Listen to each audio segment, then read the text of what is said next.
Hey, what's up you guys? It's Dorothy and welcome back to my channel. In today's video, we're gonna go into chapter 8 of Marked by PC Cast and Kristen Cast. I know it's been a while since we've done an actual reading video, especially on this book, but it's because I had misplaced the book. And you know me, I'm not really one to big on starting a new book, especially if it's got my favorite bookmark in it. If it's missing, I have to find it and then we'll finish the book out before starting the new book. But anyways, let's get right into this chapter. This video may contain sensitive topics and foul language. If you do not wish to continue, I suggest you click off the video now. You have been warned. Chapter 8. The part of the house of night that held the dorms was way across campus, so we had a fairly long walk, and Efret seemed to be walking slowly on purpose, giving me plenty of time to ask questions and gawk. Not that I minded, walking the length of the sprawling castle-like cluster of buildings with Nefret pointing out little details about what was what gave me a sense of the place. It was strange, but in a good way. Plus, walking felt normal. Actually, as odd as it sounds, I felt like myself again. I wasn't coughing, my body didn't ache, my head even had stopped hurting. I was absolutely, totally not thinking about the disturbing scene I'd accidentally witnessed. I was forgetting it on purpose. That the last thing I needed was to have more to deal with than a new life and weird Mark, so blowjob forgotten.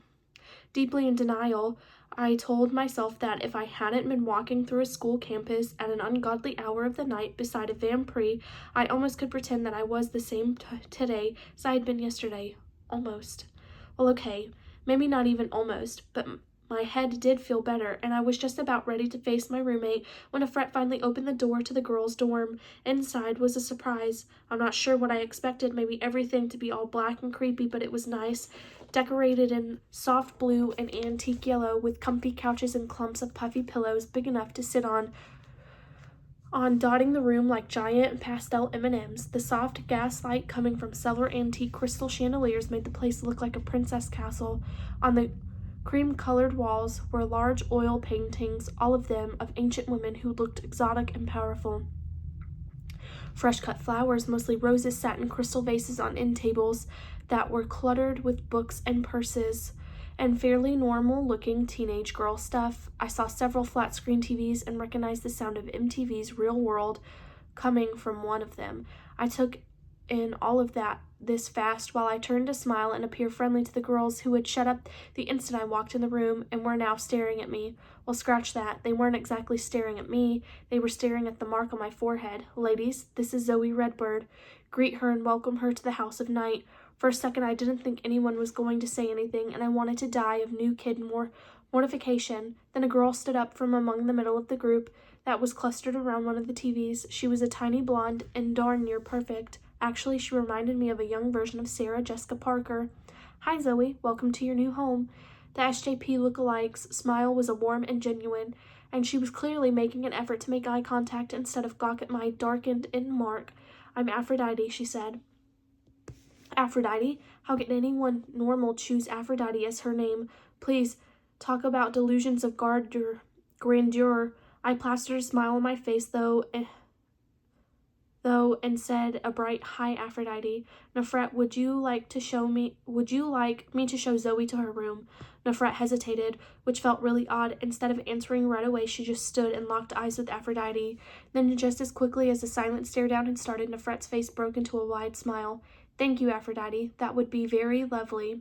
I am Zoe's mentor, but I'm sure she would feel much more welcome if someone her own age showed her the way to her room. Was that anger I saw flash through Aphrodite's eyes? No, I must have imagined it, or at least I would have believed I'd imagined it if that new gut feeling of mine hadn't told me otherwise. And I didn't need a new intuition to clue me in on something was wrong because Aphrodite laughed and I recognized the sound of it. Feeling like someone had punched me in the gut, I realized that this girl, Aphrodite, had been the one I just watched with the guy in the hall. Aphrodite's laugh followed by her perky, of course I'd be happy to show her around. You know I'm always glad to help you, Nefret, was fake and cold, but Nefret just nodded in response and then turned to face me. I'll leave you now, Zoe, Nefret said, squeezing my shoulder. Aphrodite will take you to your room, and your new roommate can help you get ready for dinner. I'll see you in the dining room. She smiled her warm mom smile at me. and I had the ridiculously childish urge to hug her and beg her not to leave me alone with Aphrodite. "You'll be fine," she said, as if she could read my mind. "You'll see, Zoe bird.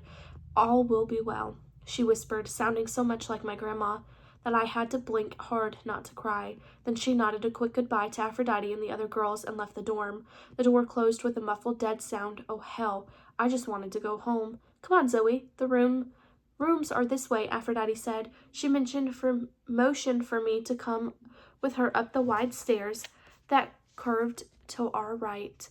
As we walked upstairs, I tried to ignore the buzz of voices that instantly erupted behind us. Neither of us spoke, and I felt uncomfortable that I wanted to scream. Had she seen me back in the hall? Well, I was sure as hell wasn't going to mention it, ever. As far as I was concerned, it never happened. I cleared my throat and said, "The dorm seems nice. I mean, it's really pretty." She cut her eyes sideways at me. "It's better than nice or really pretty here. It's amazing." "Oh, well, that's good to hear." She laughed. The sound was totally unpleasant, almost a sneer, and it crawled up the back of my neck like it had when I'd first heard it. "It's amazing here, mostly because of me." I glanced at her, thinking she must be kidding, and met her cold blue eyes.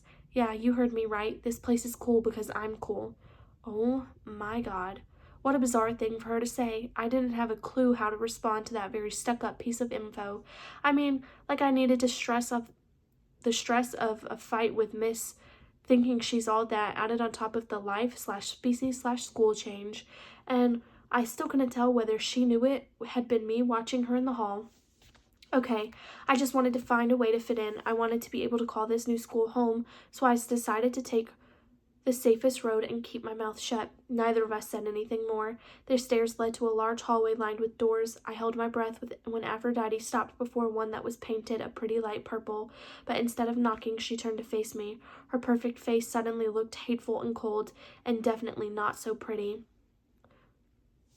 So I'm going to stop it right here. I'll go into part 2 of this chapter in the next video, and I will see you guys there. Bye.